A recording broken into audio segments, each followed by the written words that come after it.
Bonjour à tous et bienvenue sur boursicoté.com pour cette nouvelle analyse technique du CAC 40 en point matinal avec une configuration qui reprend de la hauteur puisqu'après avoir calé ici sous la zone des 6400 points, on constate un gap haussier donc à l'ouverture de la séance du jour et donc des cours qui viennent ici sur cette unité de temps 4 heures au contact de la moyenne mobile 20 exponentielle après ici un enfoncement donc de la bande de Bollinger inférieure et un contact donc sur le retracement de Fibonacci à 38,2%.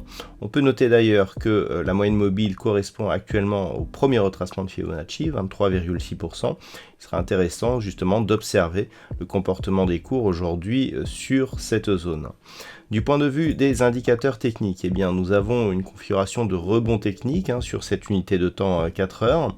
Du point de vue du RSI, on est là aussi sur un signal de sortie de la zone de survente. Ces deux signaux conjugués nous donnent ici une possibilité de poursuite de l'évolution donc de ce rebond en direction d'un retour donc sur cette zone des 6525 points. Par contre, au-delà de cette configuration, si les cours continuent à monter, l'enjeu sera le comblement de ce gap ici entre le point bas de cette bougie donc qui représente le point haut du gap à 6488 points et le point haut de cette bougie qui représente le bas du gap à 6459 points. Alors sur cette configuration, on a un retour ici sur ce mouvement qui correspond à une posture d'attente donc par rapport aux prochaines déclarations de Jérôme Powell à la fin du symposium de Jackson Hole.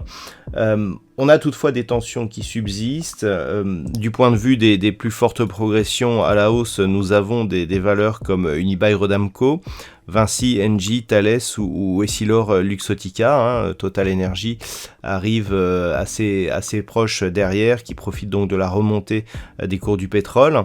Et puis du côté des plus fortes baisses, alors assez peu de baisses aujourd'hui, elles ne sont que 4 au moment où j'effectue cette analyse. Donc on a le secteur automobile qui souffre un petit peu, avec Stellantis et Renault qui sont tous les deux dans le rouge. Et puis c'est complété par Alstom et Worldline. Alors, c'est une séance très technique. On va avoir les chiffres du PIB américain cet après-midi, je vais y revenir. On est potentiellement ici sur un niveau qui correspond à une zone d'équilibre, mais qui pourrait devenir volatile en fonction des prochaines annonces qui sont attendues donc pour cette fin de semaine.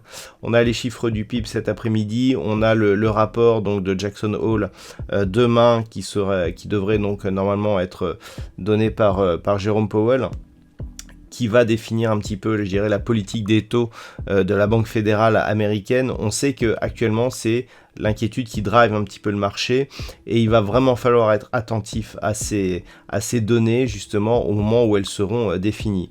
Donc par rapport à cette configuration, on reste toujours dans une dynamique qui est baissière. Le fait d'avoir ici, d'un point de vue très court terme, un mouvement d'impulsion baissière ici qui revient sur la moyenne mobile 20 exponentielle qui agit pour l'instant comme résistance, appelle à une poursuite de la phase de consolidation. Pour invalider cette phase de consolidation, il faudrait casser avec force ici la moyenne mobile 20 exponentielle et combler ce gap dont je vous parlais en introduction.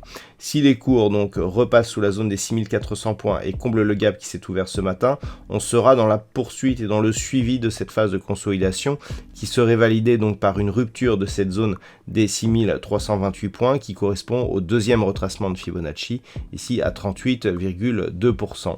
Si tel était le cas, on aurait donc un objectif intermédiaire à 6295 et un objectif final ici à 6200 points dans la zone 50-61,8%. On peut noter d'ailleurs que suite au rebond ici sur le 38,2, on revient ici se stabiliser sur le retracement des 23,6%.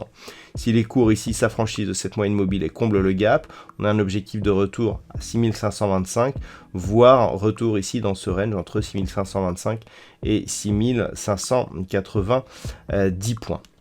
Voilà donc ce que l'on peut dire sur l'analyse technique du CAC 40 actuellement. Du point de vue de la macroéconomie, on vient juste d'avoir les chiffres du PIB en Allemagne qui se sont révélés donc légèrement supérieurs à ce qui était attendu. On aura le chiffre du climat des affaires, donc le chiffre IFO qui sera dévoilé à 10h, donc dans quelques minutes. Cet après-midi, alors à 13h30, nous aurons une publication du compte-rendu de la réunion de la politique monétaire de la BCE, donc les minutes de la BCE qui seront diffusées à 13h30. On attend peu de choses sur ce compte-rendu, mais une surprise n'est absolument pas exclue. Et puis le chiffre donc on attend pour aujourd'hui, eh bien c'est le PIB trimestriel des États-Unis qui sera dévoilé à 14h30, ainsi que les inscriptions hebdomadaires au chômage. Ce sera d'ailleurs l'occasion pour moi de vous proposer un trading live qui est programmé pour aujourd'hui à partir de 14h. Et ce sera tout donc pour aujourd'hui, dans l'attente demain du compte rendu suite aux réunions donc du symposium de Jackson Hole. Voilà, je vous souhaite une très bonne séance. On se retrouve donc à 14h pour les débuts du trading live donc sur la chaîne YouTube boursicoté.com et dès ce soir pour toutes les autres analyses techniques donc sur le site boursicoté.com.